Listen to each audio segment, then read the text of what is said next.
Hi friends, పచ్చి మామిడి నెత్తళ్ళ curry ఎప్పుడైనా ఇలా చేశారా? చేయకపోతే ఒకసారి ఈ వీడియో అంతా కూడా చూసి నేను పచ్చి మామిడి నెత్తళ్ళ కర్రీ ఎలా చేశానో చూసి ఇంట్లో ఒకసారి ట్రై చేయండి.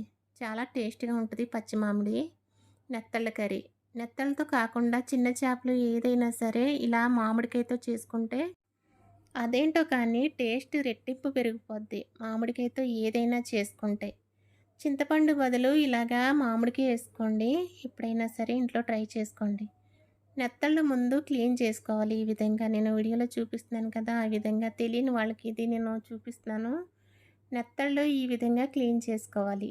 చూస్తున్నారు కదా, ఇదిగోండి ఇలా మొత్తం క్లీన్ చేసుకున్న తర్వాత అన్నీ కడిగేసుకున్న తర్వాత దీంట్లో ఉల్లిపాయలు, 2 టమాటాలు, పచ్చిమిర్చి అంతే, ఇవన్నీ సరిపోతాయి. ఇలా ఒక కడాయి పెట్టుకుని ఇప్పుడు ప్రాసెస్ అయితే రెడీ చేసుకుందాం.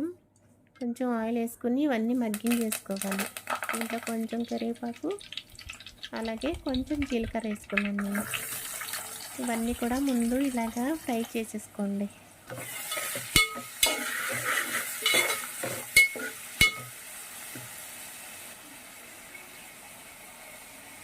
ఉల్లిపాయలు మగ్గడానికి కొంచెం కల్లుప్పు వేసుకోవాలి. ఇప్పుడు దీంట్లో కట్ చేసుకున్న టమాటాలు వేసేసుకోవాలి.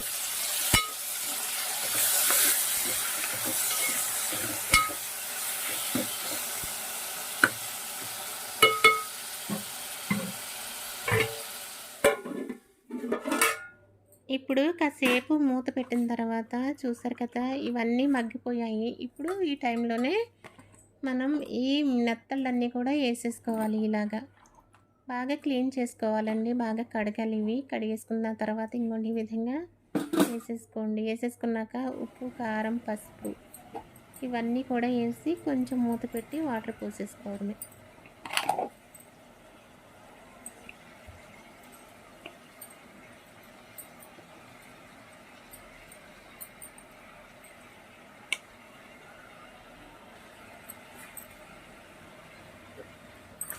చేపల కూర వచ్చేసరికి ఎప్పుడు కూడా గరిటె పెట్టకూడదండి. ఇదిగో నేను చూపిస్తున్నాను కదా, ఈ విధంగా కదుపుకుంటే సరిపోతుంది. ఇలాగా చూసారు కదా, కొంచెం ఏదైనా క్లాత్ పట్టుకుని ఇలాగా కొంచెం కదిపేసుకుని వాటర్ పోసేసుకోవడమే. ఇది కొంచెం సిమ్లో పెట్టి ఉడికించుకుంటే తర్వాత మామిడికాయ వేసుకోవచ్చు దీంట్లో.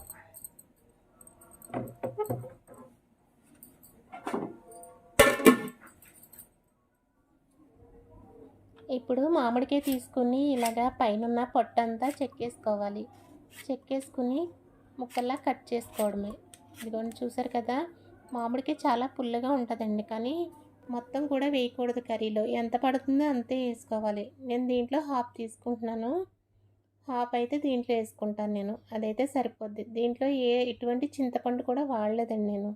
చింతపండు వేసామంటే పులుపు ఎక్కువైపోతుంది కాబట్టి ఓన్లీ నేను మామిడికాయతో చేస్తున్నాను ఈ రెసిపీ అంతా కూడా. ఇదిగోండి ఇలా కట్ చేసుకుని చిన్న చిన్న ముక్కల్లాగా కట్ చేయాలి దీన్ని. కర్రీ సగం ఉడికేటప్పుడే ఈ ముక్కలన్నీ వేసేసుకోవాలి, లేకపోతే ఈ ముక్క ఉడకదు. ఇలా మామిడికాయతో ఏదైనా కర్రీస్ చేసేటప్పుడు ఆటోమేటిక్గా మనం తినేస్తూ ఉంటాము. చాలా పుల్లగా ఉంటాయి కదా, తినాలనిపిస్తుంది. ఇప్పుడు తిని చూపిస్తా. చాలా పుల్లగా ఉంది. కాయ కొంచెం తక్కువ వేసుకోవాలి కర్రీలో, లేకపోతే కర్రీ అంతా చాలా పుల్లగా అయిపోద్ది. ఇది పునాస్ కప్ కాబట్టి సీజన్ కాదు, ఈ పునాస్ కప్ కాబట్టి చాలా పుల్లగా ఉంటాయి కాబట్టి చూసుకుని వేసుకోవాలి కర్రీస్లో. సగం ఉడికేటప్పుడు మామిడికాయ ముక్కలు వేసేసుకోవాలి మనం, అప్పుడు కర్రీ అంతా కూడా మొత్తం ఉడికిపోతుంది. అంటే సగంలోనే ప్రాసెస్ చేసేటప్పుడే వేసేసుకుందాం. ఇప్పుడు చూద్దాం ఒకసారి కర్రీ మూత తీసి. ఇదిగోండి